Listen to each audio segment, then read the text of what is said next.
कधीच नाही चुकणार तुमचे फेवरेट टीव्ही शोज झी5 सोबत, तेही एकदम फ्री। माझं सर्वप्रथम कॉल करत होते की आम्ही बघायला येणार आहे, बघायला येणार आहे। 2-3 वेळा तसंच झालं। आम्ही आपलं पोहे वगैरे कांदा वगैरे चिरून ठेवणार आणि येतो म्हणणार ऑन द स्पॉट। ते मध्यस्थी जे होते ते म्हणणार ही नको इकडे जाऊया, ती नको तिकडे जाऊया। त्यांचा डोळा माझ्यावर होता। कोणाचा? मध्यस्थ त्यांच्या मुलासाठी। अच्छा। मग पुन्हा काय म्हणले, आता आज ही कॅन्सल करूया, आज हिच्याकडेच बघायला जायचं। मग त्यांनी आले बघायला, बघून गेले। कांदे चिरलेले होते तेव्हा? हा, आम्ही येणार म्हणले की आम्ही चूर्णच ठेवायचं। हा, येणार म्हणले की बाकी फ्रीज वगैरे उपाय चांगला आहे। मग आणि सगळी तयारी वगैरे केलेली। आले, मग माझी आजी म्हणजे आत्ती जे आहे त्या घरी असायच्या। आत्ता आला काय असं ओढूनच बोलल्या तर नाहीतर काय 3 कांदे चिरले येते तो म्हणून थांबून। आणि आमची पूर्ण मोठी फॅमिली आहे। लगेच होकार झाला? नाही, मग त्यांनी बघितले ही काय मला देतात का नाही कुणास ठाऊक असं विचार केले। मग आमचं कॅन्सल होय असं त्यांना वाटलं। परत त्यांनी 2 महिने काय बोललेच नाही। परत जी माझी मैत्रीण आहे तिला निरोप दिला, तिनं मला दिली, मी घरी सांगितलं, मग आमचं लग्नाचं ठरलं। झालं ना आपलं?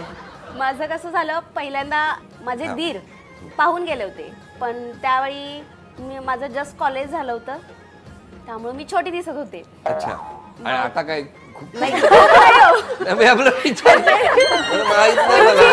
आता जरा जाड आहे, तेव्हा खूप बारीक होते अजून? हो, अजून बारीक होते। मग त्यावेळी मग गेले घरी, सांगितलं की मुलगी खूप बारीक आहे, आपल्याला काय नको। बट ठीक आहे म्हटले। 1-2 वर्षानंतर परत माझं स्थळ त्यांच्याकडे गेलं। आमच्या चुलत नंदूबाईंनी सांगितलं, मग त्यांनी सांगितलं की माझी आणखी एक मोठी बहीण आहे ना, मग त्यांनी सांगितलं माझ्या सासूबाईंना की असं असं हे वाघेरेंचं स्थळ आहे आणि बघूयात काय। तर त्या म्हटल्या की त्यांची आम्ही मुलगी बघून आलोय म्हटले भाऊजी। तर म्हटले आई आमच्या काय म्हटल्या की नाही, ती थोरली असेल, ही धाकटी असेल, आपण बघून येऊया परत 1 वर्षानंतर।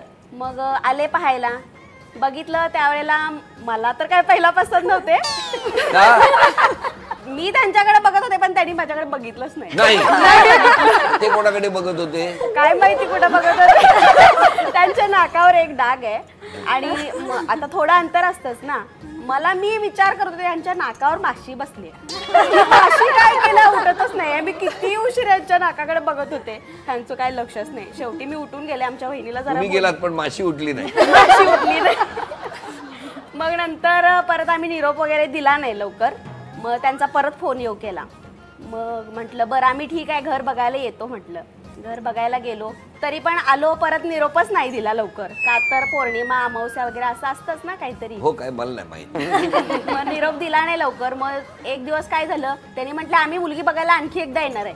मग आले, त्यावेळेला बोलणं वगैरे झालं, मी आत गेले आणि यांचं काय झालं काय की लगेच लग्नच। संध्याकाळी लग्न, 10 वाजता अक्षता पडल्या आणि 12 वाजता घरी गेली मी। नंतर कळालं ना यांच्या नाकावर एक डाग आहे ते। माशी नव्हती, पण बरं झालं ना। चला, किती वर्ष झाले लग्नाला? 10 वर्ष झाले। 10 वर्ष। झी5 ॲप डाउनलोड करा आणि पहा सर्व एपिसोड्स एकदम फ्री।